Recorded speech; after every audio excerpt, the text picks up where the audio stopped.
La plupart des stratégies de développement jusqu'ici parlent de la question du genre. Mais comment est-ce qu'on a abordé cette question du genre? Est-ce qu'on s'est préoccupé de cet apport des femmes dans la production globale? Je crois que on reste en matière de genre sur la dimension droit de l'homme qui n'est pas non moins importante, mais c'est une dimension qui n'arrive pas à prendre en compte nos apports effectifs. Et le travail non rémunéré induit ce que l'on appelle la pauvreté de temps chez les femmes. Lorsque l'on dit que les femmes sont pauvres, on pense tout de suite à la pauvreté monétaire.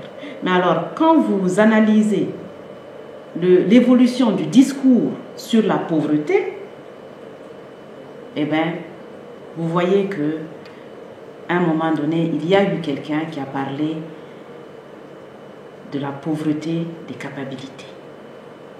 En gros, disons que c'est l'ensemble des atouts que vous avez pour pouvoir saisir une opportunité, pour simplifier. Bon, les capacités essentielles qu'a développé Amartya Sen, qui est prix Nobel d'économie en 1998, c'est au minimum la santé et l'éducation. Si vous n'avez pas ces deux choses essentielles, comment allez-vous saisir les opportunités de développement? Si vous avez ces deux choses essentielles à un niveau très élevé, eh bien, vous avez une liberté de choix, de choisir, par exemple, votre métier, choisir votre vie. C'est pour ça qu'il a parlé de développement comme liberté de choix. Eh bien, le poids du travail non rémunéré freine le développement des capacités des femmes, alors que les femmes représentent un potentiel inouï de développement. Je donne un exemple. Vous avez, dans notre culture, deux enfants, par exemple, qui sont scolarisés. Le petit garçon revient de l'école, la petite fille revient de l'école. Elle va aider sa maman aux travaux ménagers. Cela peut prendre un certain temps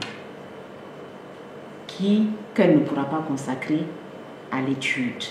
Et quand vous observez le cycle de vie de l'individu, vous voyez que cette part de travail non rémunéré est toujours attelante à l'évolution de la femme. C'est la même chose lorsque vous êtes cadre quelque part, vous n'avez pas les mêmes horaires parce que vous vous occupez de votre famille. Et bien, c'est l'organisation de nos sociétés qui le veut.